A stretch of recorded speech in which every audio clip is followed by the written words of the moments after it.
Salam ngopiin, ngobrol bersama pribadi inspiratif. Kali ini kita menghadirkan Pippo Hargianto, seorang investor, properti, dan waralaba yang sukses. Sekitar 1.600-1.700-an murid-murid yang pengen bikin Indomaret atau passive income. Makanya kalau di antara teman-teman psikologi, mereka manggil saya D3 psikologi. Drop out 3 tahun maksudnya. Jadi bukan diploma 3 tahun, tapi drop out 3 tahun. Waktu itu saya lagi ngejar ini, yang jadi istri saya sekarang. Ada cowok-cowok lain yang ngejar juga, dan cowok lain itu pengusaha. Jadi saya pikir saya nggak mau kalah. Saya resign, saya mau jadi pengusaha. Papa saya sakit, itu kan sakit parah lah. Dokter ngomong, ini kansnya papahmu cuma 10% untuk berhasil. Tapi kita harus operasi. Terus saya nemu gereja. Terus saya berdoa di situ, saya bilang, Tuhan, kalau papaku sembuh, aku ke gereja deh. Waktu itu saya ngomong gitu kan, papa saya sembuh loh. Jumpa lagi dengan saya Heru Krishna di Ngopiin, ngobrol bersama pribadi inspiratif. Jangan lupa like, subscribe, dan tekan bel, serta share. Hidupku bertambah bahagia. Salam sehat, salam bertambah bahagia. Sahabat Ngopiin, ngobrol bersama pribadi inspiratif. Kali ini pribadi inspiratif tamu kita istimewa, Pak Pippo Hargianto. Nah. Selamat sore, apa kabar teman-teman semua? Thank you nih Pak Mas Heru sudah manggil kita ngobrol-ngobrol. Baik. Ya ini jadi kita ini tadi saya ngobrol sebelumnya ini manggil Mas Pippo atau Pak ya kan? Kita manggil Mas gitu kan? Ini jadi lebih lengkapnya Pak Mas. Lebih lengkap. Gak apa-apa, ini waktunya di kita. Ya karena beliau ini ya dari 2009 itu sekarang 2021 ya sudah punya 30 Indomaret. Aduh, siapa yang nggak pengen ya 30 Indomaret. 3 kos-kosan. Muridnya sih kalau saya baca murid yang ini lebih dari 1.000 ya yang belajar ke beliau. Jadi ini inspiratif. Tapi tentu kenapa ini kita ajak untuk sharing di sini, tentu selain hasil tadi kan itu kan yang kelihatan, yang sebelumnya yang tidak kelihatan seperti apa, itu yang akan menjadi menarik sharing, diskusi, ngobrol-ngobrol kita kali ini di Ngopiin. Pak Pippo, pertama nih ritual di kami nih, tahu nggak sih jenengan tuh namanya sebenarnya Hargianto atau Pippo Hargianto? Saya nama aslinya Hargianto. Oke. Lebih tepatnya kalau pakai nama baptisnya Timotius Hargianto. Timotius Hargianto. Oh iya,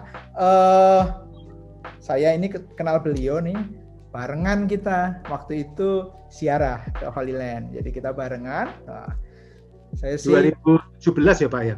Ya 2017 ya. Saya sih percaya tidak ada kebetulan, ini penyelenggaraan ilahi ya kan. 2017 ketemu, sekarang saya bisa wawancara beliau loh. Luar biasa, saya sampai sekarang masih terkenang, masih sering lihat nonton YouTube-nya Pak Heru tentang waktu kita jalan-jalan ke Holy Land itu. Luar biasa. Berarti salah satu penonton juga. Kalau saya nonton YouTube-nya Pak Pippo, nonton itu dia sharing-sharing ke muridnya seperti apa ya kan, jawab pertanyaan. Baik. Itu Timotius Hargianto. Itu pemberian orang tua ya namanya? Atau Iya, Hargiantonya pemberian orang tua. Timotius saya dibaptis itu tahun 2004 kali ya. Saya sudah umur 20-an sekian lah sudah. Jadi perjalanannya dulu campur aduk, nggak karu-karuan ya kan. Kalau ini Pak Timotius, saya dibaptisnya di Salvator Sleepy Jakarta. Padahal sebenarnya saya parokinya ikut BHK, harusnya ikut BHK, tapi karena yang dikejar-kejar, yang orang paling cakep sedunia parokinya di sana, jadi saya orang paling cakep yang sekarang menemani hidup. Iya. Ya, luar biasa. Oke, jadi tahu nggak sih nama Hargianto artinya? Tahu, karena SMA saya tuh pernah dipanggil sama guru saya, terus dia tanya, kamu kelahiran Gunung Kidul ya? Saya kan SMA-nya di Jogja. Sama dong. Jadi SMA 3 ya? Ya 1. Saingan SMA 1 dan 3. Jadi teman-teman SMA 1 dan 3 saat ini kita lagi bukan bersaing tapi bekerja sama ini. Ya, terus. Hargi itu kan gunung, ya kan. Yanto itu orang, jadi orang gunung. Makanya dulu guru sejarah saya menganggapnya, kamu kelahiran Gunung Kidul ya, kenapa orang tuamu ngasih nama Hargianto? Terus saya bilang, enggak, orang tua kebetulan kasih namanya itu ya. Saya nggak tahu maksudnya orang tuanya apa. Oke. Tapi artinya waktu itu saya dijelasin, ya Hargi sama Yanto itu artinya itu. Sebenarnya waktu itu maunya namanya lengkap, Hargianto Kusuma Putra, karena orang tua saya pakai nama Kusuma, tapi nggak tahu, mungkin waktu diketik di mesin tik di kelurahan Hargiantonya cuman ada Hargiantonya, Kusuma Putranya hilang, jadi namanya cuman Hargianto. Sekarang kalau namanya satu gitu kan, kalau keluar negeri susah itu, sering ke imigrasi nanya, ini nama kok cuma satu kata ini. Iya, betul yang di nama depan apa, nama belakangnya apa gitu ya, iya kan? Iya, waktu ke Mesir kan kita dipinta 2 nama, itu nggak boleh 1 nama. Oh, jadi Hargi sama Yanto gitu ya? Enggak, waktu itu akhirnya saya pakai nama Hargianto. Terus saya ambil dari nama orang tua saya, tak tempelin, orang tua saya ada nama Hu-nya, jadi Hargianto Hu. Itu seumur-umur saya pakai nama itu, ya cuman gara-gara mau ke Holy Land itu, kalau enggak juga nggak perlu ada nama kedua itu, nggak perlu. Saya biasa selalu satu kata Hargianto. Kemana-mana selalu ditanyain imigrasi itu, di Australia, di ini juga rata-rata pada heran, nama kok cuma satu kata gitu. Terus saya biasanya selalu ngomong, presiden saya Soekarno, Soeharto juga namanya satu kata semua. Oh iya benar-benar biasa. Mereka baru tahu sudah itu. Ya, Hargianto orang gunung, tapi kalau mungkin bisa dilihat ya, orang juga kalau berpikir positif ya, gunung sesuatu yang kelihatan, sesuatu yang gagah, sesuatu yang menarik gitu ya. Ya mungkin sekarang juga Pak Pipo sudah ya bisa dilihat menjadi sesuatu yang menarik karena karyanya atau karena apa. Thank you. Terima kasih. Saya coba memaknai setiap tamu-tamu saya itu maknanya apa sih gitu ya, nama itu ya, sebuah harapan, sebuah berkat yang dari harapan orang tua gitu. Timotius Baptis, baik. Ngobrol setelah nama, sejarah hidup, TK, SD gimana Pak? TK saya di Tarakanita, Jogja, di Hijau. Oh, jadi keluarga memang lahir di Jogja? Ya, orang tua saya, ibu saya kelahiran di Jogja. Saya dari kecil, dari lahir juga di Jogja. SD, SMP, SMA, kuliah di Jogja aja terus. Iya. Sampai dulu itu kalau di Jogja itu kita nganggap nasi gudeg itu kan biasa. Iya. Waktu ke Jakarta, pulang baru makan, iya ya ternyata nasi gudeg itu manis ya. Dulu kalau kita di Jogja tiap pagi makan gudeg itu nggak nganggapnya itu sebagai makanan yang manis, anggapnya biasa gitu. Iya benar. Tapi setelah ke Jakarta pulang baru ngerasain, ya ternyata makanan Jogja manis-manis semua, sampai sambal aja manis. Ya luar biasa. Terus SD di mana Pak? SD Tarakanita. SMP Seladus. Oh, sekolah-sekolah ini ya, Katolik. Iya. Baru SMA masuk ke SMA 3 negeri. Oke. Ya. Lalu kuliah. Pertama 93 masuk Atmajaya Sipil. Pengennya dulu masuk negeri tapi nggak kayak Pak Heru yang bisa langsung keterima di UGM ya toh. Saya perlu nunggu setahun dulu. Nunggu 93 lulus masuk Sipil Atmajaya dulu. Baru saya nyoba lagi keterima di psikologi UGM. Oh iya. Jadi saya kuliahnya kebetulan waktu itu. Ternyata seseorang yang punya 30 Indomaret dan sebagainya, atau dibilang berhasil lah kita bahasa singkatnya, pernah ngalamin kegagalan juga ya. Artinya sejarah hidup itu belum titik tapi koma gitu. Jadi menurut saya sih memang semua kuliah baik, tetapi bahwa konteksnya bahwa ketika itu Pak Pipo pengen masuk UGM gagal gitu kan. Gagal gitu. Lalu ternyata harus ngulang setahun ya kan, yang harusnya seangkatan dengan saya itu ternyata jadi kelas di UGM. Tapi ternyata seorang yang berhasil dulu pernah ngalamin kegagalan. Pasti. Oke.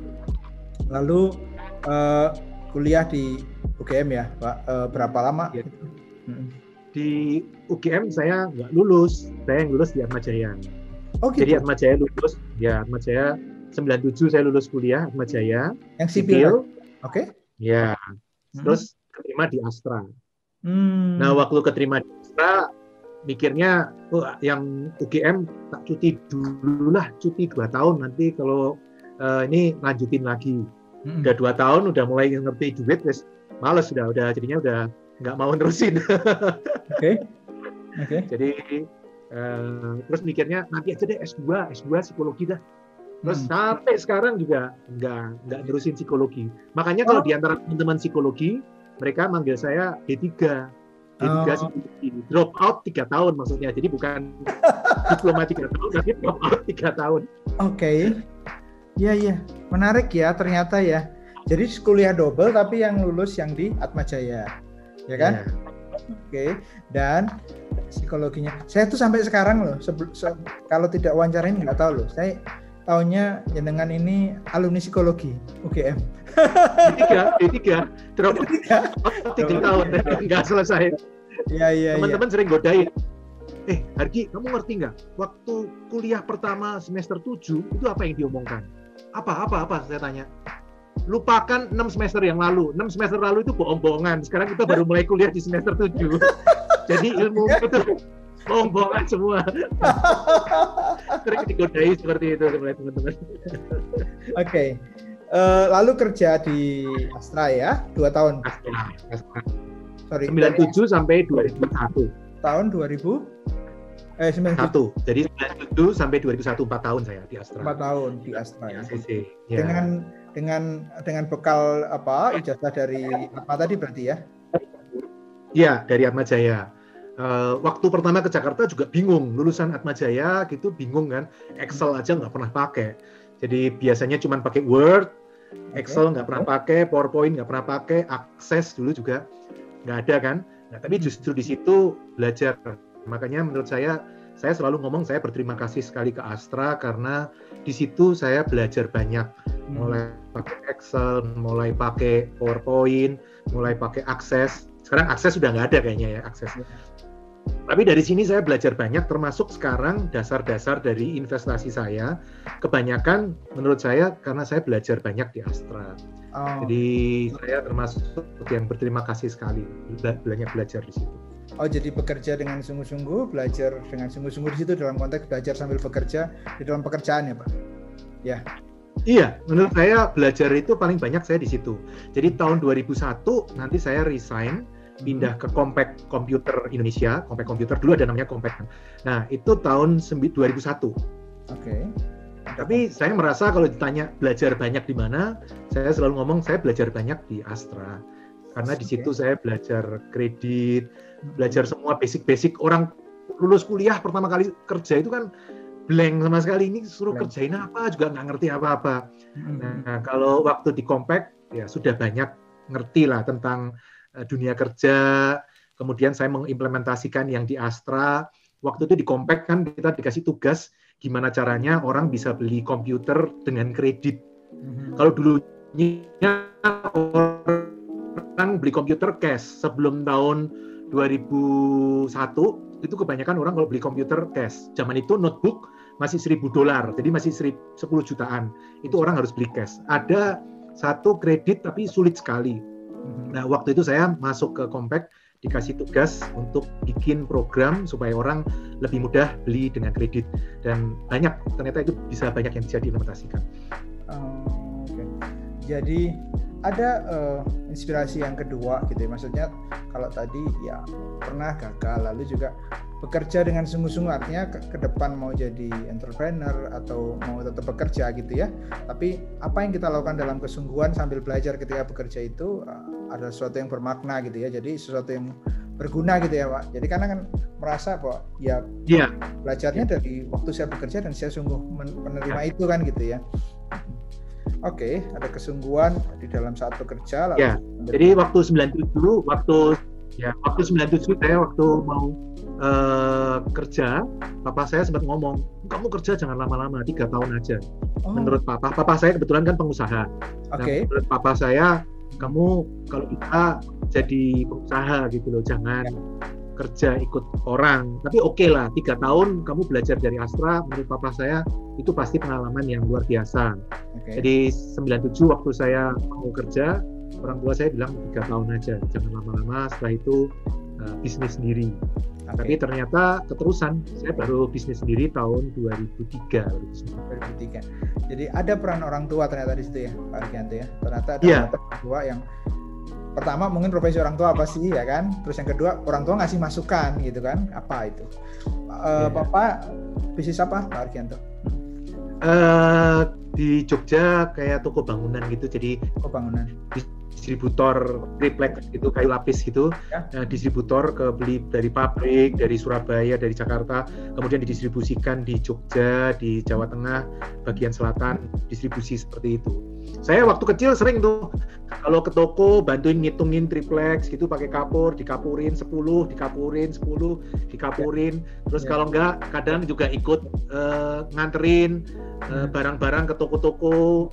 Terus jadi sales juga, terus jadi tukang tagih juga. Kalau saya datang biasanya mereka udah sungkan, wah ini anaknya bos datang nih, berarti tagihan-tagihan yang lama-lama udah dibayar semua. Ya waktu kecil kalau libur pasti diminta ke toko, walaupun saya benci banget sebenarnya di toko itu kan udah bau, nggak enak. Wah, suasananya kan orang kerja, kalau di rumah kan enak, bisa tidur, bisa mainan sendiri. Kalau di toko kan nggak bisa, harus bantuin. Ya tapi pengalaman tersendiri juga, jadi saya jadi sales keliling sampai Jawa Tengah, sampai Klaten, Solo, ke sana. Ke toko-toko nawarin triplex gitu. Itu sudah SMA kali, SMA atau kuliah itu. Kalau waktu SMP masih ngitungin triplex itu 10 digaris gitu, pakai kapur, atau mau dikirim barangnya dihitungin lagi. Pekerjaannya masih seperti itu. Kan sudah, maksudnya waktu sudah dari kecil tahu lah seorang tua pengusaha dan sebagainya gitu ya. Ketika memutuskan kuliah itu memang bayangannya mau kerja atau maksudnya bisnis sendiri habis kuliah, Pak Argianto? Nah, itu loh, saya sampai sekarang masih ingat loh. Waktu mau nentuin kuliah, itu sebenarnya bingung. Pengennya bisnis sendiri, tapi masa kan nggak ada jurusan entrepreneur itu, zaman dulu itu belum ada. Kalau sekarang kan ada entrepreneur. Ya, tapi dulu kan mikirnya jurusan ekonomi kan bukan entrepreneur, maksudnya dua hal yang berbeda, accounting, manajemen gitu kan. Mikirnya nggak bisa. Manajemen. Jadi waktu itu bayangannya ya tetap manajemen itu bagian dari kerja kali ya, bukan master. Iya. Kalau sekarang kan ada jurusan entrepreneur itu, mungkin kalau sekarang saya kuliah mungkin akan pengen masuk ke entrepreneur. Tapi waktu itu nggak ada di Jogja, jadi saya mikir ya yang penting teknik lah, pokoknya teknik lah. Saya mikirnya gitu, udah kebetulan UGM nggak keterima, saya pikir ya Atma Jaya, ya udahlah sipil aja dah, yang paling nggak jauh-jauh dari bangunan-bangunan lah. Jadi saya pikir ya sipil aja. Ya, jadi tapi sudah ada kepikiran entrepreneur. Lalu lulus kuliah ya kan, milih bekerja itu memang mau belajar atau ya pokoknya saya bekerja dulu, karena kan sudah pinginnya jadi entrepreneur ketika itu ya, karena melihat papanya juga seorang pengusaha distributor di Jogja gitu. Nah, waktu lulus kuliah juga masih bingung kalau mau jadi entrepreneur itu mulainya dari mana. Waktu itu saya sempat kepikir kalau bikin panti jompo gimana ya? Kan lulusan psikologi gitu kan, maksudnya pernah kuliah misalnya. Tapi yang modern gitu gimana ya? Enggak lah, susah. Terus bikin apa gitu, ada beberapa saya masih ingat, tapi sudah lama sekali ya, 2 tahun 97 kan. Jadi saya pikir, nggak kepikir, udahlah kerja dulu aja dah, paling gampang. Ikut orang kerja dulu. Kebetulan di kampus ada pendaftaran Astra, nyoba tes. Ya. Ternyata lulus waktu itu ya. Kalau psikotes anak psikologi masa iya sih nggak bisa ngelewatin psikotes. Gitu ya. Ya. Oke. Astra lalu Compact, total kerja berapa tahun tuh? Setelah Compact lalu langsung entrepreneur. Setelah Compact entrepreneur. Jadi kerjanya 4 tahun 97 sampai 2001 di Astra, terus 2001 sampai 2002 31 Desember itu di Compact kemudian kan di merger atau akuisisi dengan HP Indonesia. Jadi masuk ke sana. Nah, terus saya resign per 31 Desember 2002. Waktu itu saya mikirnya sebenarnya resign itu ya dari dulu pengennya pengusaha, jadi kan, tapi enak ya jadi karyawan tuh, ternyata enak, nggak pusing ya, terima gajinya juga oke. Waktu saya tahun 97 pertama kerja di Astra itu 1.200.000 ya kalau saya nggak salah ya. Terus waktu pindah ke Compact itu sudah 7 juta. Jadi padahal waktu itu UMR masih 1 juta, saya terima di Compact 7 juta, insentif 4 jutaan, jadi 11 juta. Wah, 11 kali UMR itu enak, males lah suruh pindah-pindah. Tapi waktu itu ada yang membuat saya memutuskan pokoknya harus sekarang resign. Waktu itu saya lagi ngejar ini yang jadi istri saya sekarang. Oke. Terus ada cowok-cowok lain yang ngejar juga, dan cowok lain itu pengusaha. Jadi saya pikir saya nggak mau kalah, saya harus jadi pengusaha. Ternyata harus resign. Pokoknya tanggal 31 Desember 2002 saya resign, saya mau jadi pengusaha. Sampai direktur saya heran, kamu kok tiba-tiba resign, kenapa? Mau bisnis apa? Mau kerja apa? Enggak, saya mau kerja bisnis sendiri. Bisnis apa? Nggak tahu, pokoknya saya mau resign aja, pokoknya saya mau resign. Padahal gaji kurang. Enggak, gaji nggak kurang, saya nggak ada masalah. Pindah ke kompetitor? Enggak, saya nggak pindah ke kompetitor. Nah, terus kamu mau bisnis apa? Nggak tahu, pokoknya nanti resign dulu, nanti baru saya pikirin bisnis apa. Tapi itu motivasi anunya itu ya, mau ngejar calon istri ya. Iya. Kalau diomong ya memang ada lah background orang tua, ada betul. baca buku motivasi, terus pengen jadi pengusaha ada. Tapi yang memutuskan harus sekarang juga itu karena ngejar istri saya, orang paling cantik sedunia yang sekarang jadi istri. Betul. Karena saya mikir nggak boleh kalah sama yang lain. Yang lain pengusaha, yang ngejar ada yang pengusaha, saya nggak mau kalah. Saya pokoknya harus resign. Tanggal 31 Desember 2002 harus resign. Apapun yang terjadi harus resign. Itu motivasi ya, cinta yang luar biasa ternyata gitu. Padahal itu gambling juga loh ya. Kadang juga Spanyol gitu, kadang-kadang aneh ya, ngapain motivasinya seperti itu. Tapi kalau dia ngomong real, motivasi saya itu. Saya nggak mau kalah. Siap. Waktu di Compact sales atau bagian apa? Departemen atau motor juga seperti di sales. Waktu di Astra sales, distribusi, PC, jadi personal komputer. Waktu itu kan masih banyak PC ya. Kalau sekarang notebook penjualan lebih banyak. Dulu zaman itu 5 PC 1 notebook. Jualan 5 PC 1 notebook. Kalau sekarang kebalik, 5 notebook 1 PC kalau sekarang. Tapi dulu jadi kita di timnya PC. Wah, itu nanganinnya macam-macam tuh, serabutan semuanya. Nanganin call center juga, web store juga. Zaman itu masih istilahnya web store. Kalau sekarang kan namanya online market ya. Kalau dulu namanya web store. Terus nanganin iPad. Bukan iPad dulu namanya iPad. Dulu ada namanya iPad. Jadi Compact keluarin handheld kecil gitu namanya iPad. Bukan iPad. Iya, dulu namanya. Iya, itu dulu namanya iPad, bukan iPad. Saya sering salah-salah. Nanganin Fuji Image Plaza dulu jualan komputer juga, saya itu project saya juga. Jadi banyak project-project ini kita handle semua. Dan waktu itu saya kalau kerja dari jam 8 pagi sampai jam 9 malam. Kalau belum jam 9 malam saya nggak pulang, karena biasa jam 8 pagi sampai jam 6 itu ketemu klien, ketemu siapa, meeting apa segala macam. Baru jam 6 sampai jam 9 saya beresin pekerjaan administratif. Oh iya? Ya, namanya belum punya pacar, masih single itu kan bebas, masih itu ya kerja sampai jam 9 malam masih oke. Makanya waktu saya dapat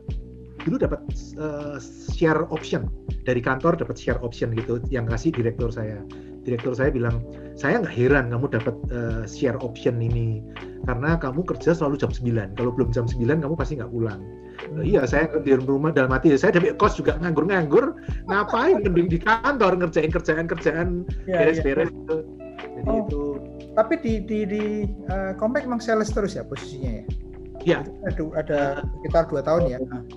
2 tahun sales terus, sempat ya di situ tadi web store ya, pokoknya berhubungan dengan sales. Call center juga, call center untuk sales, terus project-project distribusi juga melalui sales. Jadi memang di situ sales. Padahal dulu ya kalau dibilang waktu SMA, waktu kuliah saya itu orangnya pendiam, pemalu. Kalau sekarang kan malu-maluin ya. Kalau dulu sih saya pendiam, nggak banyak ngomong. Sekarang cerita terus orangnya, kalau di Facebook saya lihat cerita terus itu.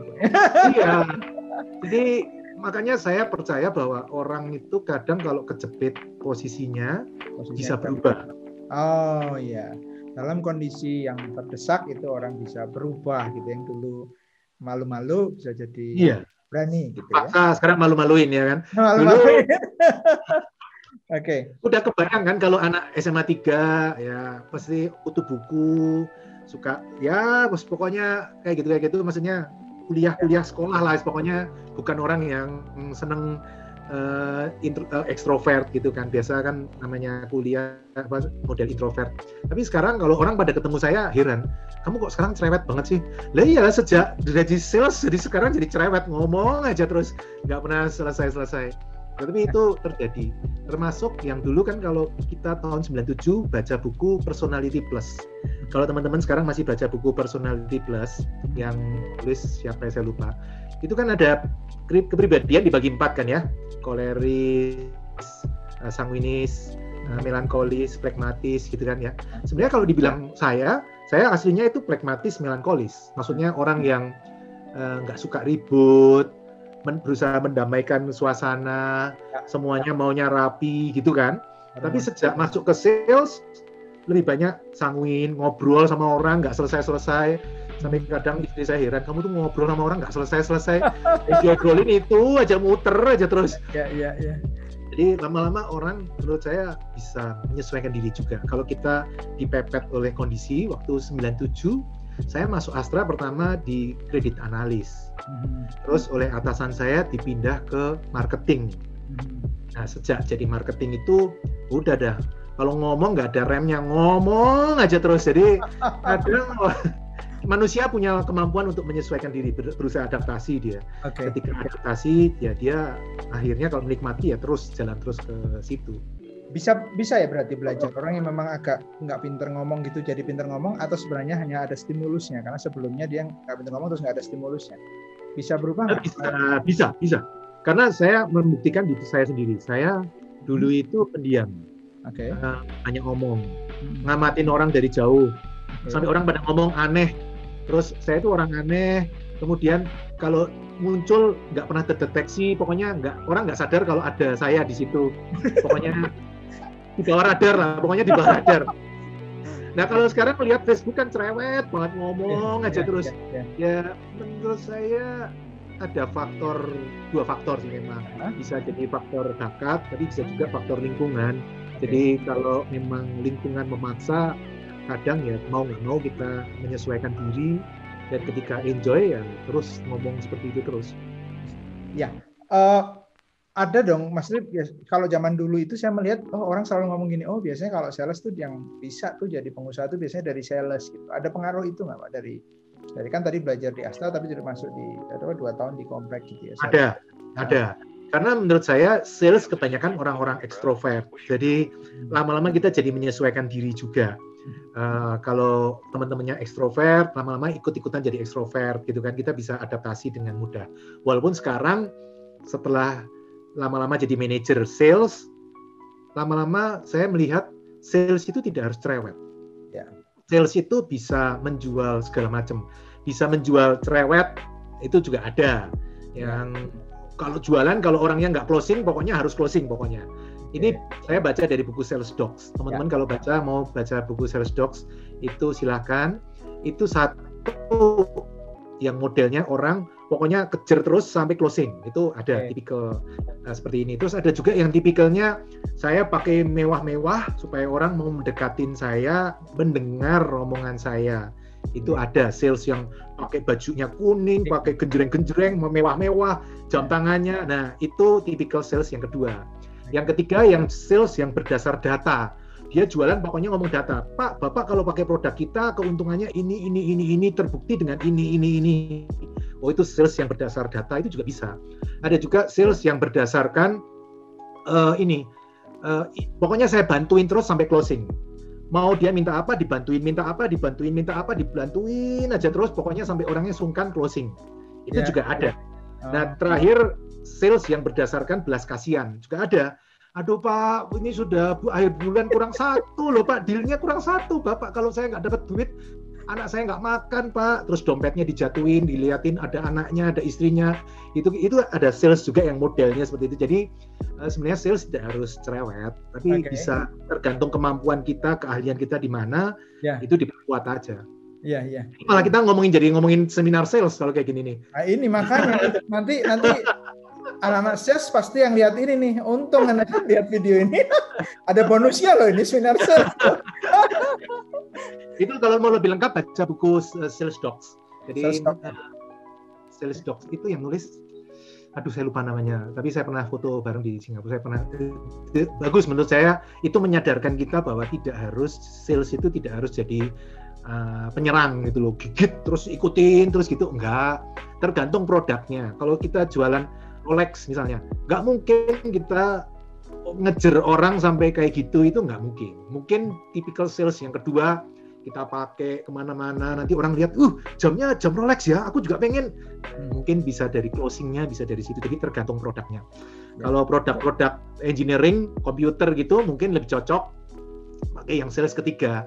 Datanya membuktikan total cost kalau beli pakai punya kita seperti ini Pak, daripada Bapak beli awal murah tapi nanti perawatannya mahal seperti ini. Nah itu sales yang tipikal yang ketiga. Jadi macam-macam. Kalau yang orang mendengarkan, jadi pandai mendengarkan, jadi sales nggak jago ngomong tapi dia pandai mendengarkan, tipe kemana? Yang itu kasihan itu, karena kan orang kadang-kadang sales dengerin si customer, lalu customer banyak cerita gitu ya, lalu akhirnya dia merasa nyaman dengan sales itu, masuk di tipe mana? Itu bisa nomor 4 yang dia bantuin terus. Kamu butuhnya apa Pak? Setelah dengerin, oh Bapak butuhnya ini ya? Oke saya bantuin ini Pak. Oh Bapak butuhnya ini ya? Saya bantuin ini. Jadi kadang sampai yang di belakang yang teknisinya ngomel, kamu itu jangan dengerin customer terus. Kamu jualan itu harus belokin customer ke maunya kita juga. Jangan dia maunya apa, ngomong ke teknisinya yang diinjek-injek sama dia. Bikinin ini, bikinin ini, bikinin ini. Ada juga yang model seperti itu, jadi dia dengerin. Tapi ya nggak masalah juga, yang penting closing ya kan kalau sales. Udah, thank you. Ini Pak, apa bonus apa sales minatnya ya. Padahal tadi skenario-nya ngomongin Indomaret sama investasi. Ya, ngomongnya tidak apa-apa, ini belok sedikit. Baik, oke, lalu sudahlah sekarang kita masuk kepada tadi sejarah hidup. Ya, saya melihatnya kekuatan diri juga di mana aja nanti saya akan sampaikan ya apa benar apa tidak di situ gitu kan ya, karena tapi saya sudah melihat kekuatan diri juga sih Pak. Jujur aja nggak semua sales kerja dari jam 8 sampai jam 9 malam ya. Artinya kegigihan dalam kesungguhan dalam pekerjaan, entah alasannya di kos-kosan atau entah saya nggak punya pacar atau apa, tidak semua orang mau itu. Bisa aja nggak punya pacar, pulang dia main atau nyari teman lain dan sebagainya. Ada sesuatu kekuatan diri di situ, ya kerja sungguh-sungguh ya kan, bahwa nanti mau keluar atau urusan nanti, tapi pas kerja ya kamu sungguh-sungguh nikmati itu. Itu ada kekuatan diri yang memang menjadi modal untuk entrepreneur. Lalu Pak, selesai lalu itu pengen jadi pengusaha karena pengen sama dengan kompetitor ya kan, kompetitor mendapatkan cinta sejati ya kan. Iya. Nah, tahun 2003 saya resign, 31 Desember 2002 saya resign. Terus saya mulai bisnis sendiri itu 16 Januari 2003. 16 Januari 2003, oke. Ya, pertama bisnis nggak ngerti kan, keluar dari Compact gitu bingung mau bisnis apa gitu kan. Terus ketemu temen S3 pertanian. S3 saya tanya dia, enaknya bisnis apa ya? Oh, Indonesia negara agraris. Jadi mendingan kamu bikin alat-alat pertanian. Itu menurut saya konyol sekali. Kalau menurut saya itu konyol. Karena saya jadi meriset ulang dari awal lagi. Yang tadinya saya sudah ngerti tentang finance, tentang ya bisnis IT sedikit-sedikit lah. Tapi sekarang harus di-reset dari nol lagi, balik lagi jualan alat pertanian. Menurut saya itu konyol. Kalau teman-teman yang mau resign ya, mau bisnis, saran saya jangan di-reset dari nol lagi, karena itu berarti uang sekolah dari nol lagi. Jangan di-reset dari nol lagi. Iya, kalau menurut saya terusin. Kalau misalnya teman-teman sekarang di Astra jualan mobil, nanti keluar ya jangan jauh-jauh dari situ. Jangan keluar dari Astra terus bisnis alat pertanian kayak saya. Menurut saya konyol karena uang sekolahnya mahal sekali. Bikin alat pertanian gagal, terus bikin jualan alat bayi, peralatan bayi, itu menurut saya juga konyol sekali karena mulai dari nol lagi. Terus barang-barang promosi. Ya, mohon maaf Pak, kalau jualan tadi kan tidak 0-0 banget karena ada salesnya tadi Pak ya. Tapi bagaimana itu? Produknya nol lagi. Oh, produknya yang jangan nol lagi. Iya. Networkingnya nol lagi, jadi nggak punya network. Ya. Kalau saya jualan komputer mungkin saya lebih cepat daripada saya jualan. Iya. Padahal network itu kan mahal. Yang mahal itu kan kita networknya itu. Terus nama baik juga sudah ngerti, orang-orang sudah ngerti. Oh kalau itu komputer ke sana, udah kepipu aja lebih gampang. Jadi terus saya pernah coba jualan piring melamin, terus perusahaan outsource, terus Pampers, terus kincir angin. Saya pernah datangin kincir angin loh. Jadi aneh-aneh lah bisnisnya palu gada. Apa lu mau gue ada. Itu menurut saya konyol sekali. Itu selama itu kan keluar kan berarti bisnis macam-macam itu modal dari mana atau tabungan selama kerja itu? Anunya. Tambal sulam dari tabungan iya, pinjam dari orang tua iya, sampai utangnya banyak, orang tua nggak mau ngutangin lagi iya, jadi semuanya udah dijalanin. Tapi itu ketika jadi belajar lagi, menurut saya uang sekolah itu mahal. Orang kalau mau bisnis sendiri, kebanyakan orang gagal bisnis sendiri, itu menurut saya adalah karena nggak kuat uang sekolahnya. Sebenarnya orang semua kalau punya uang sekolah yang kuat, mestinya mau bisnis apa aja bisa. Karena mungkin tabungannya terbatas, kemampuan mengelola cash flow-nya nggak kuat, langsung digas di pertamanya, langsung modalnya habis, sehingga belum sampai titik dia bisa berkembang, hancur. Kalau saya melihat kebanyakan orang-orang yang hancur bisnisnya karena itu. Gitu. Jadi dia uang sekolahnya kehabisan kalau saya lihat. Nah, untuk mempercepat uang sekolah ini atau bikin murah uang sekolah, itu ada dua. Satu, kita sebelumnya sudah di bisnis itu. Atau dua, kita punya mentor yang membimbing. Jadi dia udah ngerti di bisnis itu. Udah ini gini aja. Kamu gini lebih cepat daripada kamu mulai dari nol lagi. Wah, itu nanti kamu salah, ketipu sana, ketipu sini. Oh, itu mahal sekali itu. Menurut saya paling bagus ya itu dua itu. Antara kita punya pengalaman sebelumnya, kompetensi di situ, atau punya mentoring ya. Iya. Mentornya bisa orang tua, bisa teman yang sudah bisnis di bidang itu. Pokoknya yang sudah menguasai bidang bisnis itu ya. Jangan mentor tapi dia juga nggak ngerti. Itu namanya orang buta menuntun orang buta. Problem juga itu. Nggak bisa. Jadi harus salah satu sudah ngerti. Oh, ke depan itu seperti ini loh. Kamu kesini.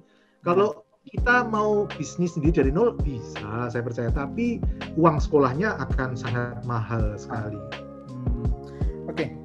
Berapa tahun tadi total dari banyak bisnis tadi sampai bisnis kincir angin tadi? Masih ada lagi yang bisnis gagal lagi selain apa tadi bayi ya, terus ada yang saya ingatnya sih bayi, alat pertanian, lalu kincir angin ya, nggak tahu tadi ada banyak lagi. Piring melamin, sikat gigi elektrik tuh.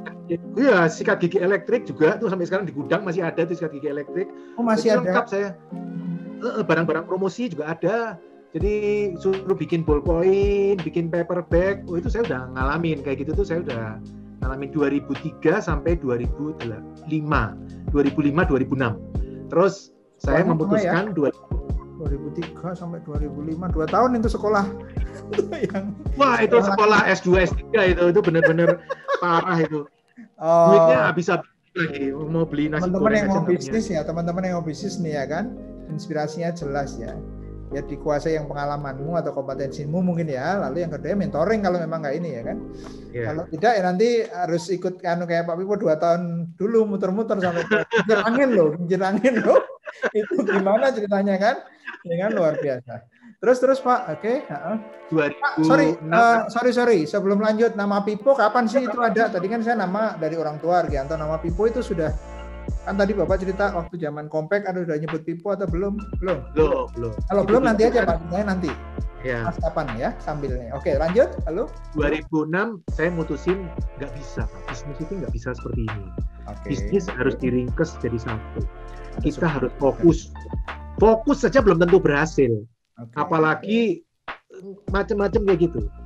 Secara kompetisi jelek. Ya kan kita ngertinya cuma dikit.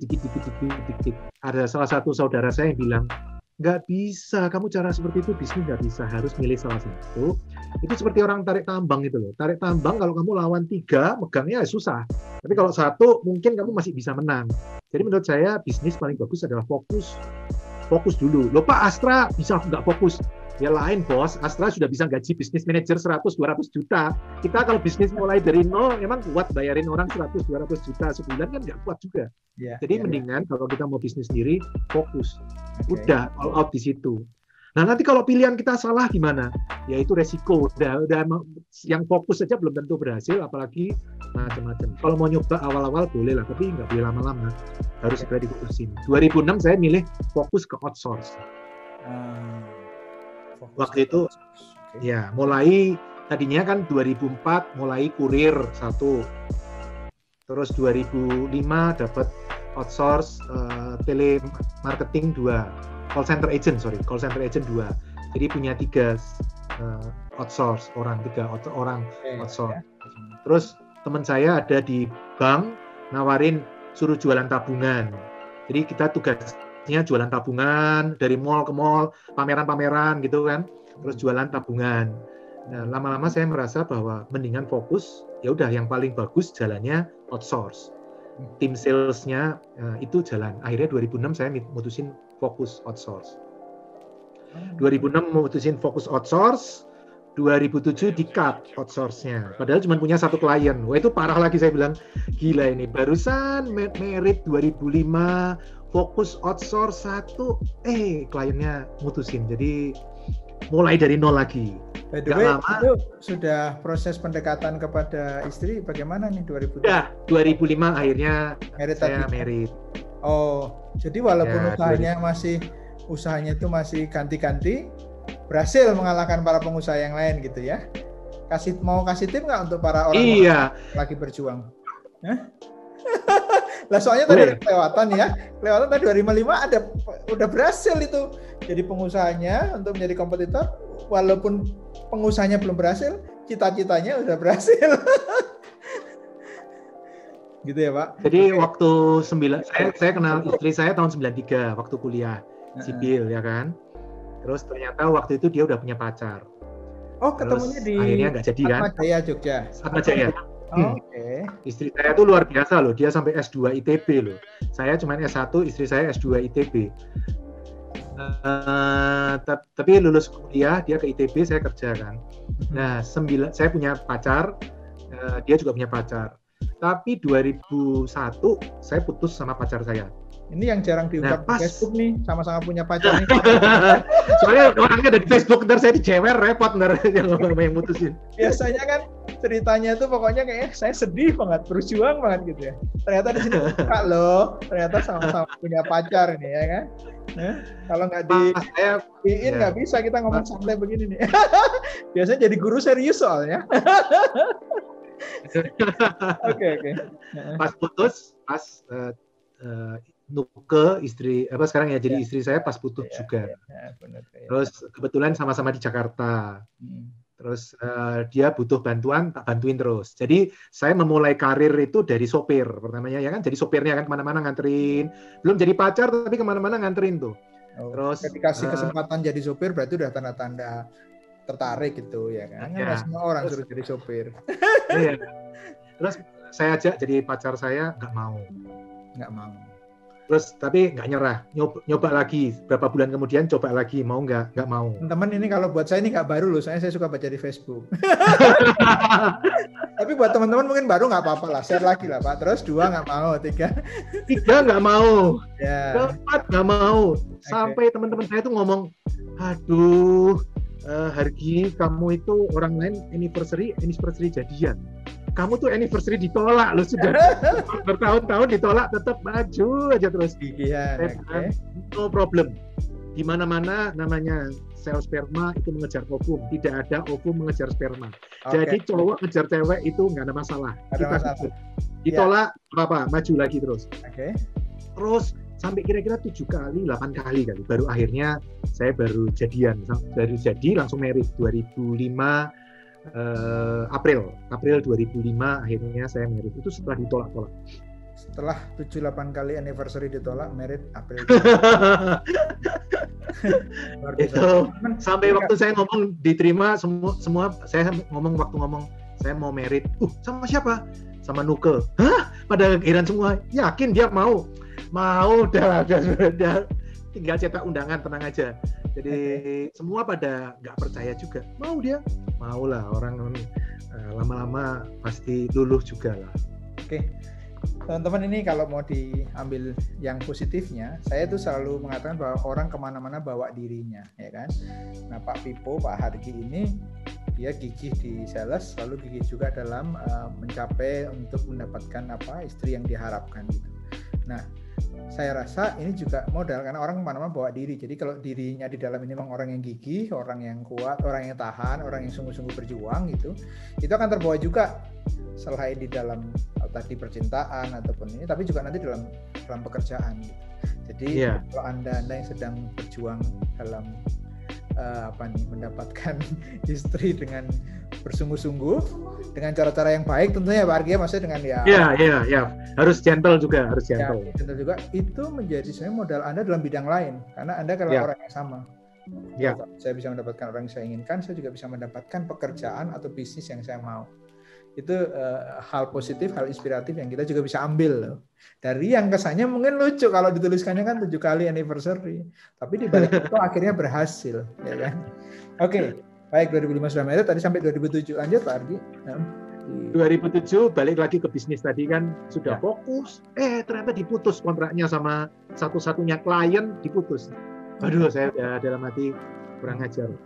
Saya sudah fokus, malah diputus sama bisnisnya yang tadi outsource. Tapi kurang lebih sebulan 2 bulan kemudian, padahal itu barusan merit awal-awal ya, masih kacau lah, ekonomi masih kacau. Tapi nggak lama kemudian saya dapat kontrak lagi, kontrak dari perusahaan. Sebulan 2 bulan itu gimana sih cara menghadapi kegagalan? Aduh, suasana berumah terus ini. Mungkin kan apalagi situasi pandemi ini ya, mungkin juga banyak juga di luar sana yang mengalami konteksnya itu. Gimana cara menghadapinya Pak? Waktu itu ya yang penting jalan aja ya. Saya selalu nganggap pokoknya dihadapin aja, jalan aja ya. Namanya hidup pasti ada masalah. Nggak mungkin namanya orang hidup terus mulus semua itu, nggak mungkin waktu itu ya. Ya bukan antara dihadapi ya, memang nggak ada pilihan sih. Tapi pokoknya berusaha all out, cari klien mau minta apapun. Maksudnya cari klien, ada klien nih antik nih. Waktu itu dapat klien mau TV satelit. Waduh, saya kan nggak ngerti TV satelit itu apa lagi, bisnis apa lagi. Tapi kita ngomong, ya bisa, nggak ada masalah. Pokoknya sales kan jawabannya bisa, boleh, dapat. Pokoknya apa aja oke, udah bisa. Nanti bagian belakang yang pusing urusannya belakang. Pokoknya salesnya depannya bilang bisa dulu. Ini nanti sales kantor saya suruh nonton ini deh pokoknya. Tambahan ilmu. Saya tuh jarang sharing tentang sales karena sekarang kan positioningnya udah tentang investasi, jadi saya jarang ngomongin sales lagi. Tapi ya itu waktu itu dapat klien TV satelit dari Malaysia, depannya pakai hurufnya A, terkenal, perusahaan gede, wah dapat outsource dari situ, wah udah seneng kan. Terus jalan, setahun kemudian rontok juga dia. Tahun 2008 perusahaan itu stop jualan, rontok lagi. Dan invoice nggak dibayar 200 juta. Padahal omset saya cuma 60 juta, omset sebulan 60 juta, tapi invoice tidak dibayar 200 juta. Sampai hari ini invoice-nya nggak dibayar loh. Itu invoice-nya nggak dibayar sampai sekarang loh. Jadi itu pelajaran mahal sekali. Makanya saya ngomong mata kuliah penagihan, collection, itu saya 200 juta loh, bayar 200 juta. Sejak itu saya sangat berhati-hati dalam mengelola cash flow. Kalau klien minta payment lama-lama, saya enggak lah. Udah lebih baik ngomong yang jelas-jelas aja. Lebih baik margin turun tapi payment cepat daripada payment margin tinggi tapi paymentnya mundur. Apalagi perusahaannya tanda tanya gitu. Kadang saya nolain order. Beberapa kali saya nolak order karena saya melihat nggak bener ini. Dari awal sudah tagihannya terlalu lama, perusahaannya juga terkenal nggak bener. Saya nggak mau terima order seperti itu, saya nggak mau. Oke. Itu 2008, itu parah-parahnya. Waktu 2008, waktu bangkrut itu saya bikin janji ke diri saya sendiri. Pokoknya saya nggak akan hidup enak sebelum saya punya aset $1 juta. Dalam hal itu saya nggak makan enak. Pokoknya yang tadinya makan daging, sekarang nggak. Cuma makan nasi sama sayur. Nasi, sayur. Terus sampai punya aset $1 juta. Waktu itu dolarnya masih 8.000 kalau nggak salah, jadi kira-kira 8 miliar lah targetnya. Oke. Terus saya tempel itu tulisannya itu di dinding kamar saya. Waktu saya tulis itu, orang tua saya, keluarga saya mikir saya udah edan ini, kayaknya anaknya sudah edan ini, udah stres ini. Gara-gara bangkrut sudah edan ini, sinting ini. Nempel-nempel di dinding kamar, saya harus punya aset $1 juta. Kalau berhasil, saya mau jalan-jalan ke luar negeri. Selama belum berhasil, saya nggak makan enak. Pokoknya makan nasi sama sayur. Okay. Bobotnya turun 10 kilo, cepet banget turunnya. Kalau orang stres tuh bobotnya cepet turunnya. Nah, tapi di situ justru titik balik saya tuh. Tahun 2008, omset saya itu cuma 560 juta setahun. Ini yang bisnis apa nih Pak? Outsource. Masih outsource ya, tetap sama outsource ya. Okay. 560. Tahun 2009, gara-gara bangkrut, 2009 all out. Pokoknya semua klien dikejar. Mau meeting jam 7 malam, 8 malam, 9 malam dijabanin. Pokoknya ayo. Pokoknya meeting sekarang deal. Semua klien didilin semua. Tahun 2009 omset kantor 3 miliar. Wah, itu udah enak tuh, udah langsung loncat tinggi sekali. Dan klien yang tadinya cuma 1 jadi 7. Dan setiap bulan 3 miliar ya, karena outsource itu ya? Ya, setahun. Jadi tadinya setahun 560, ini setahun. Sekarang setahun 3 miliar. Jadi naik 6 kali lipat. Karena ngotot itu jadi bisa 6 kali lipat. Di tahun 2000. Berapa? 2009 ya. Oke. Ya. Nah, terus sampai sekarang outsource masih jalan. Ya, sampai jalan masih. Tapi 2008 saya mulai invest properti. Nah, itu properti saya mulai pertama di situ tuh 2008. Waktu bangkrut itu. Sebentar, sebelum properti outsource apa aja nih yang sampai sekarang nih? Outsource apa aja? Kayak ya. Sekarang saya kebanyakan sales, marketing. Jadi saya ada sekitar 1.000 orangan sales lah, 1.000 sekian lah. Kemarin 2.000 sebelum COVID, sekarang turun tinggal 1.000 karena COVID kita jumlah salesnya turun, banyak klien-klien yang stop, jadi turun omsetnya hari ini. Ya. Baik, 2008 mulai invest properti ya kan? Gimana Pak? Ceritanya awalnya. Awalnya properti itu tahun 2001. Awalnya 2001 baca buku Rich Dad Poor Dad tuh. Oh iya. Kiyosaki ya. Robert Kiyosaki. Waktu itu lagi ngetren 2001. Mulai prihatin tadi kan 2000 berapa? 2008. Tapi kalau ngomongin properti itu balik lagi sebenarnya ke 2001. Oke, baik. Baca buku, terus pengen kayak Robert Kiyosaki, cari properti yang income-nya lebih besar dari angsuran. Tak pikir kan enak ya kalau punya properti income-nya lebih gede dari angsuran, aku nggak usah nyicil. Enak itu. Cari sampai 2005 nggak ketemu. Oh, nggak ketemu. Oke. Ya. Nah, 2005 saya juga belajar banyak loh ini ya kan. Ini teman-teman kita belajar. Terus saya mikir mungkin kalau rumah nggak bisa kali ya. Mungkin kalau kos-kosan atau kontrakan bisa. Coba 2005 cari kontrakan atau kos-kosan yang income-nya lebih besar dari angsuran. Ketemu loh. Ternyata ada. Di Indonesia ada kontrakan atau kos yang income-nya lebih besar dari angsuran, itu ketemu saya. Waktu itu saya ketemu di Karawaci, di Perumnas Karawaci, Tangerang. Saya nemu kontrakan 20 pintu. Itu setiap hari nyari selama itu Pak? Selama berapa tahun itu? Selama hampir setiap hari nyari, sampai saya punya bukunya itu isinya koran-koran itu tak gunting-guntingin, diklipingin, terus nanti sampingnya dihitungin skornya, diklipingin lagi, dipotongin, iklan properti. Okay. Iklan properti ditempel-tempel di situ, dihitungin satu-satu. Kebetulan kan saya background-nya kredit, jadi saya bisa ngitung dengan cepat. Oh, income segini lebih besar dari angsuran. Oh, income segini lebih kecil dari angsuran. Lama-lama kan polanya kebaca. Termasuk fast learning ya Pak? Jadi dari kerja dan cepat belajarnya juga kayaknya Pak Argi. Ya, karena background-nya kredit 1997 sampai 2001 kan tadi di ACC, di Astra Kredit. Jadi saya sebenarnya sudah banyak belajar di situ kalau masalah kredit. Nah, 2005 ketemu properti yang income-nya lebih besar dari angsuran. Okay. Tapi masalahnya satu lagi, DP, nggak punya DP. Nggak punya uang. 2005 kan lagi bisnis palu gada, itu nggak jelas sama sekali, uangnya nol putul lah, udah nggak punya duit, itu benar-benar parah itu. Oke. 2005 sampai 2008 belajar DP 0 sekarang. Nah, angsuran sudah 2001 sampai 2005, sekarang 2005 sampai 2008 belajar caranya DP 0 gimana. DP 0 gimana gitu ya. Oh, 3 tahun. Ketemu 2008, walah DP 0 itu ternyata cuma gini toh, gampang, 5 menit selesai. Ternyata bisa. Beneran ternyata ya. Benar ada. 2008 beli properti pertama. Juli 2008 saya beli properti pertama 3 ruko 3 lantai di Tangerang dan Mogot, Jalan Dan Mogot. Sampai sekarang masih ada. 3 ruko 3 lantai 900 juta. Nah itu saya beli, saya jadiin kos. Nilainya 15 juta, income-nya kosnya 18 juta. Itu udah ketemu. Tapi ternyata belum selesai. Ternyata proses itu butuh waktu juga. Kos itu ribetnya setengah mati. Ampun saya bilang. Ada yang nggak mau bayar. Ada yang tahu-tahu ngilang nggak bayar. Tahu-tahu ngerusak barang. Berantem. Motornya hilang. Penjaganya kabur. Bawa lari duit. Itu macam-macam. Kapok saya. Punya kos kapok saya. Nggak mau. Nah, 2009 saya pindah ke Indomaret. Saya invest Indomaret pertama 2009.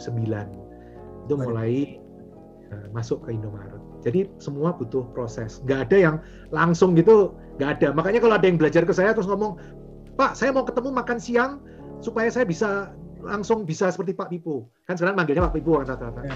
Saya bilang, enggak, percaya saya. Kamu kalau sekali makan siang, saya itu belajar 8 tahun. 8 tahun. Iya, kamu mau belajar sekali makan siang.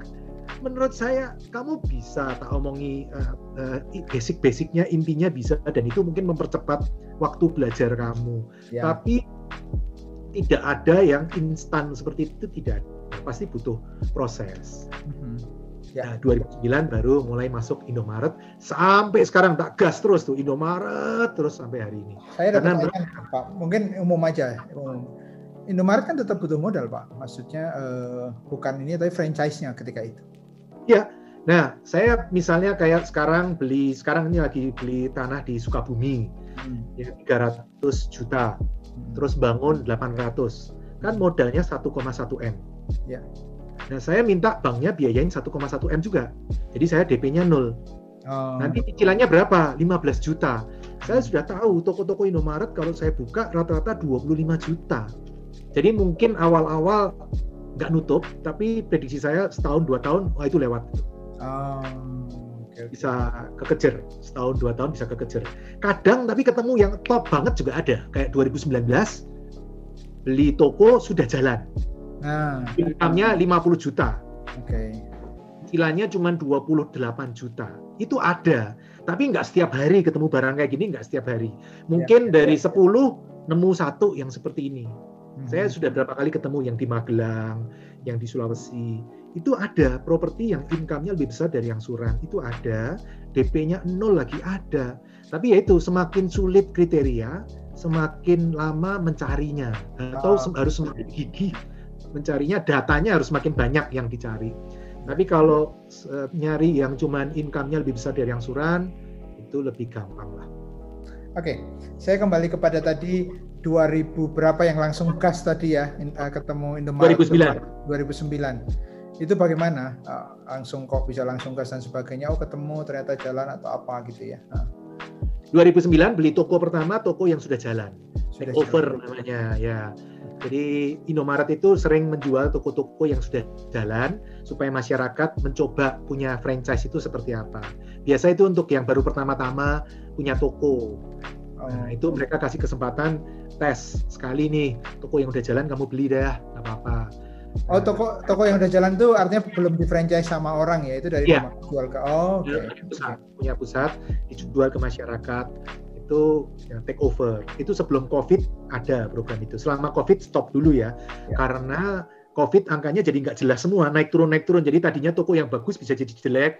Jadi Indomaret tidak mau menjual toko take over karena ada faktor yang tidak bisa dikontrol. Seperti COVID ini kan tidak bisa dikontrol. Misalnya pembatasan jam operasional. Bogor, misalnya harus tutup jam 6 sore. Itu kan otomatis penjualan langsung anjlok. Nah, itu kan hal yang di luar kontrol dari Indomaret. Makanya selama masa COVID tidak mau. Nah, saya toko pertama take over. Toko saya pertama yang di Jawa Timur. Jawa Timur itu saya nggak pernah ke toko itu, saya ke tempat itu nggak pernah. Saya cuma percaya. Saya tanya teman-teman saya yang ngambil Indomaret pada bilang bagus Indomaret bagus. Oke kok, nggak apa-apa. Saya ikut ambil juga. Itu kocar-kacir juga, nggak punya duit, gaya-gaya beli Indomaret kan. Cuman punya uang 100 juta gitu kan. deal Indomaret 550 juta. Istri saya ngomong, nanti nyari duitnya gimana? Gampang, yang penting deal dulu. Nanti kalau orang kepepet, pasti ada jalannya. Paling banter, diomel-omelin orang, dimaki-maki orang, tapi pasti jalan. Dan ketika dimaki-maki, larinya tambah cepat. Itu kan tambah pintar, tambah kreatif itu nanti. Ya. Oke. Ketika kepepet ya, berani mengambil keputusan. Lalu kalau Anda kepepet ya nanti lebih kreatif ya, larinya juga lebih kenceng gitu ya. Ada. Yang itu terbukti ya Pak, teorinya terbukti ya. Iya, diomel-omelin orang, dimaki-maki orang itu sudah makanan sehari-hari. Nggak apa-apa, itu bagian vitamin. Itu vitamin supaya tambah pinter. Kalau nggak pernah dimaki-maki orang itu nggak pinter-pinter. Kalau sudah pernah diomel-omelin, oh tambah pinter nanti. Oh iya, ini nggak boleh ya. Cara ini nggak boleh, cara ini nggak boleh, cara ini nggak boleh. Nggak usah takut mencoba. Coba itu nggak apa-apa. Namanya belajar itu ya proses. Nggak mungkin langsung pinter. Bedanya di sekolah dengan di pekerjaan. Di sekolah kita salah dihukum. Kalau di dunia kerja salah kita belajar sesuatu. Oh iya ya, ini salah ini ya. Lain kali berikutnya nggak boleh. Cara ini harus lebih pintar lagi, harus lebih pintar lagi. Jadi jangan takut berbuat salah itu normal. Itu proses belajar kalau menurut saya. Ya tapi jangan salah terus. Kalau salah terus ya dimaki-maki bener sama orang. Ya harus belajar dari kesalahan. Berani mencoba. Jangan takut berbuat salah, tapi ya jangan salah terus, ya kan? Ya kan? Harus belajar gitu kan? Kalau salah terus nggak normal gitu ya. Dan juga jangan takut diomeli, tapi ya jangan mau diomelin terus karena kesalahan gitu ya. Iya, itu. Jadi ya happy-happy aja. Waktu ngalamin itu nggak enak, percaya saya. Namanya belajar itu ngalamin nggak enak. Tapi nanti ya, ketika 5 tahun lagi teman-teman udah sukses, terus melihat zaman dulu flashback lagi, iya ya, saya dulu tuh gila juga ya. Kok berani resign dari HP, gaji 11 juta masih resign. Gila juga ya, aku dulu jualan kipas angin, door to door, ngetokin pintu di Surya Kencana. Gila juga ya. Gila juga ya, aku dulu ngejar-ngejar istri pacar sampai ditolak-tolak tetap maju sampai dia kapok-kapok, akhirnya mau. Ya gila juga, tapi itu proses yang akhirnya kalau dilihat lagi asik juga ya dulu ya. Ya. Ya, orang-orang quote unquote gila yang justru sesuatu menjadi leader, menjadi sesuatu yang berbeda ya, orang-orang yang berani gila juga itu ya dulu ya. Gitu ya. Baik. Itu proses, nggak apa-apa. Gila itu nggak apa-apa proses. Ya, jadi teman-teman, ini pemilik waralaba 30 Indomaret yang kegilaan-kegilaannya kita udah lihat tadi gitu ya. Jadi banyak hal yang ya itu kita bisa, saya rasa inspiratif sekali, inspirasinya banyak gitu ya. Mungkin juga tidak harus dalam konteks bisnis waralaba, bisnis yang lain pun kegilaan, keberanian mengambil keputusan, kemauan untuk belajar, kegigihan itu tetap berguna dalam berbagai macam bidang yang teman-teman yakini, teman-teman pilih. Tadi kan juga kalau biar sekolahnya nggak lama kan jangan tiba-tiba pilih bidang baru banget ya kan. Kalau sudah punya pengalaman di tertentu ya itu aja, tinggal kegilaannya, keberaniannya aja yang lebih ini ya kan gitu. Syukur-syukur ada mentornya juga ya kan, lebih ngamanin kita gitu. Nah Pak Pipo ini mentor sekarang berapa orang Pak? Sekarang sudah sekitar 1.600-1.700an murid-murid yang pengen bikin Indomaret atau passive income. Saya nyebutnya Pipo. Nah sekarang kan sejak ngajar 2016 saya pakai nama Pipo. Karena saya pikir namanya lebih menjual, lebih gampang disebut, lebih beda sama yang lain, dan itu punya arti sendiri. Pipo itu kan singkatan dari Passive Income Property Owners. Jadi kita memiliki properti yang menghasilkan passive income. Passive income property owners. Keren ya, passive income property owners. Ya, Anda udah jadi passive income property owners belum? Kan kita nggak boleh diperbudak uang, ya kan? Di Alkitab juga ngomong nggak boleh diperbudak uang, itu nggak boleh. Nah, yang boleh adalah kita memperbudak uang, ya kan? Kita memperbudak uang, jangan mati-matian kerja untuk uang, nggak boleh. Kita harus mikir, kita dikasih otak, kita harus mikir caranya gimana uang bekerja untuk kita yang santai-santai. Ya. Nah, kalau menurut saya, ya itu propertinya saya peres habis, dia kerja keras menghasilkan uang untuk saya bisa punya banyak waktu dengan keluarga, dengan teman-teman, saudara-saudara, lebih banyak waktu berharga dengan orang-orang yang kita cintai itu waktu yang sangat berharga sekali. Itu tidak selamanya bisa loh itu. Jalan-jalan banyak Pak Wibo ini, ya kan? Hobi jalan-jalan saya.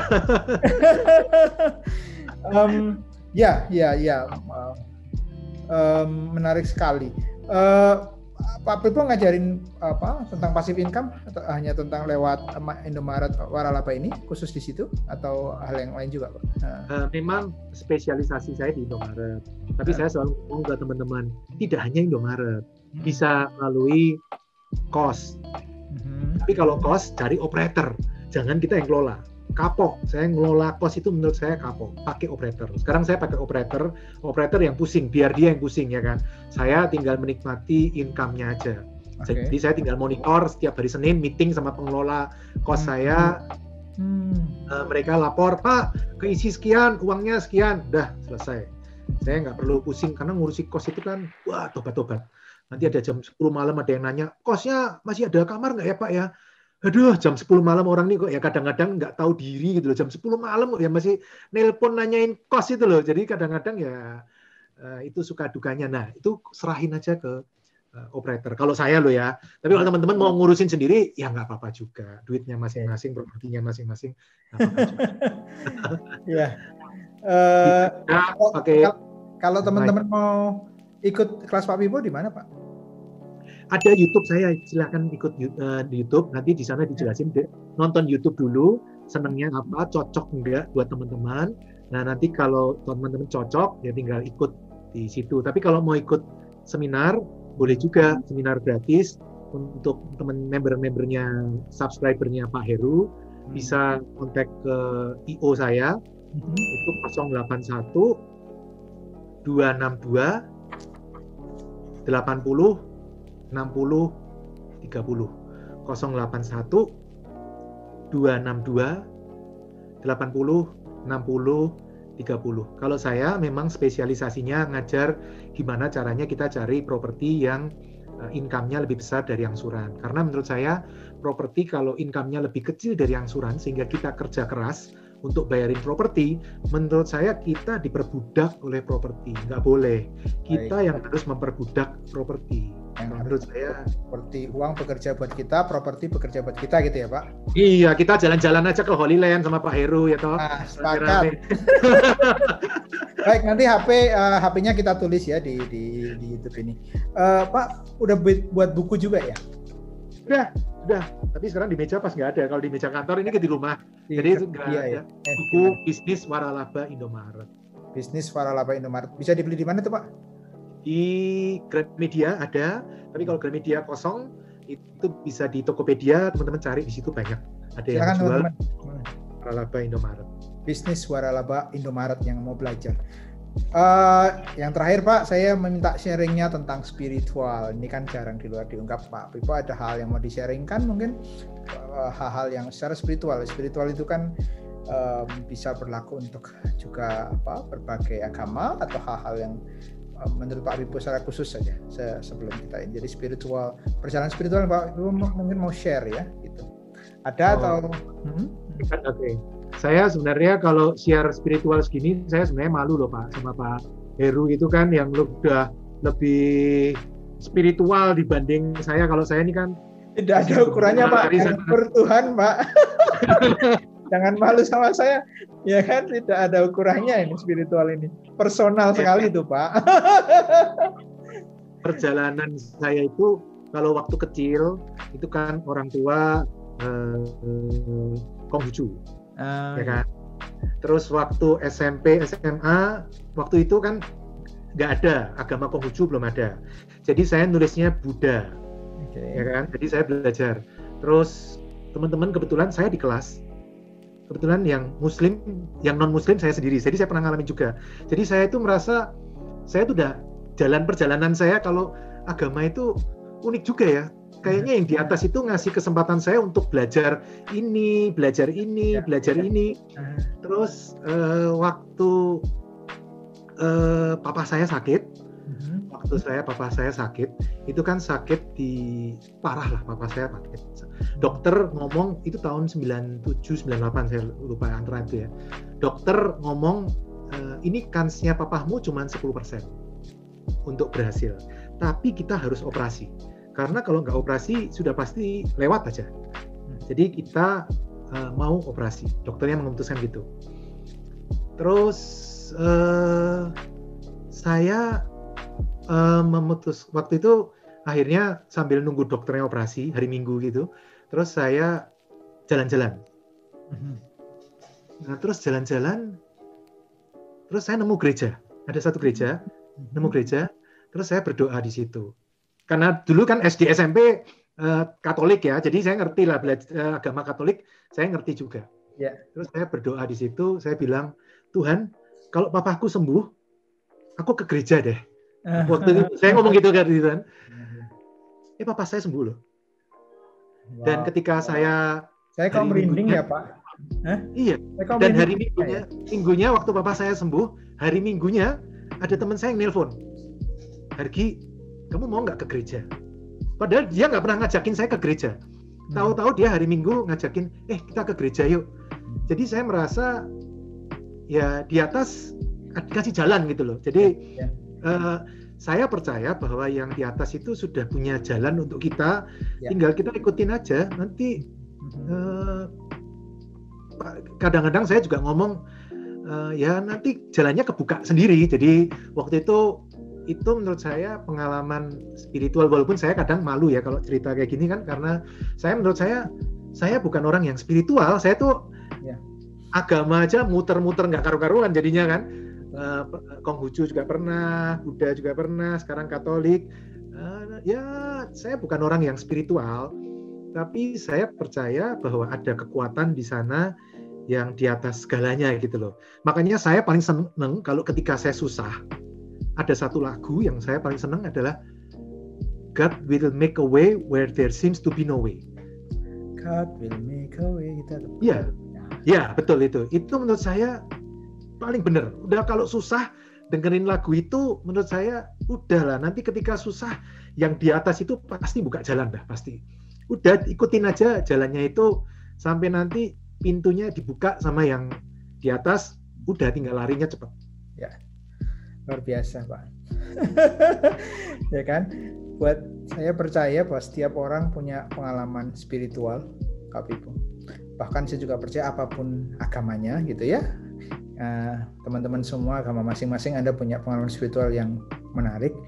Kalau kebetulan Pak Pipo itu spiritualnya pengalamannya di Katolik, yaitu yang jalan Tuhan, beliau di Katolik gitu ya.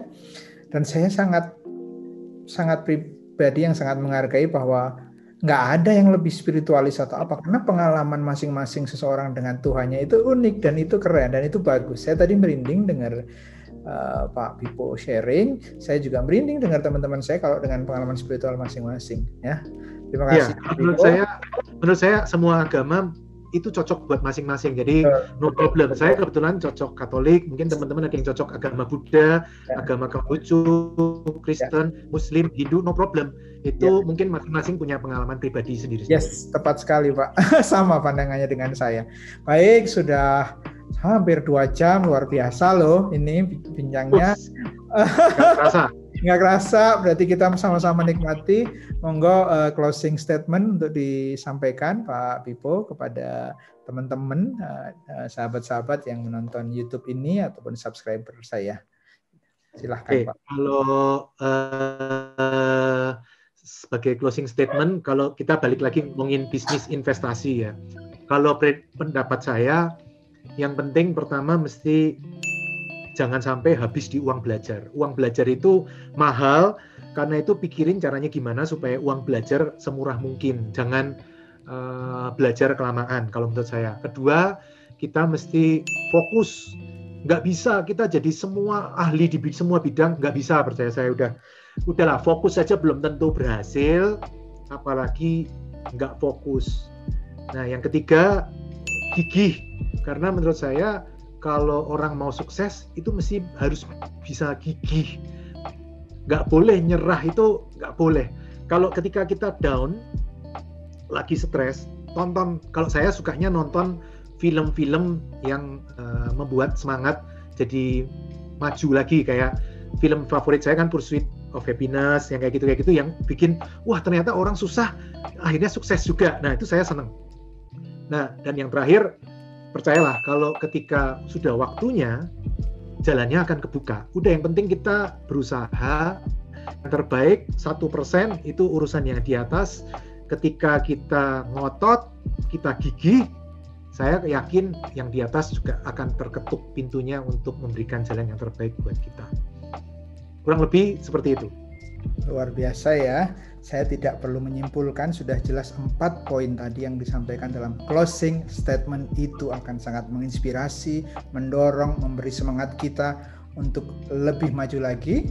Salah satunya tadi kalau mau punya passive income ya, itu sudah dikasih semua. Dan tidak cuma itu, terima kasih banyak Pak Pippo karena saat kita sharing ini, mendengarkan sharing Pak Pippo ini tidak hanya masalah investasi, tapi juga ada pengalaman spiritual, pengalaman hidup dan sebagainya yang menjadikan kita bisa belajar banyak hal, terinspirasi dan tersemangati. Salam sehat, salam bertambah bahagia. Thank you.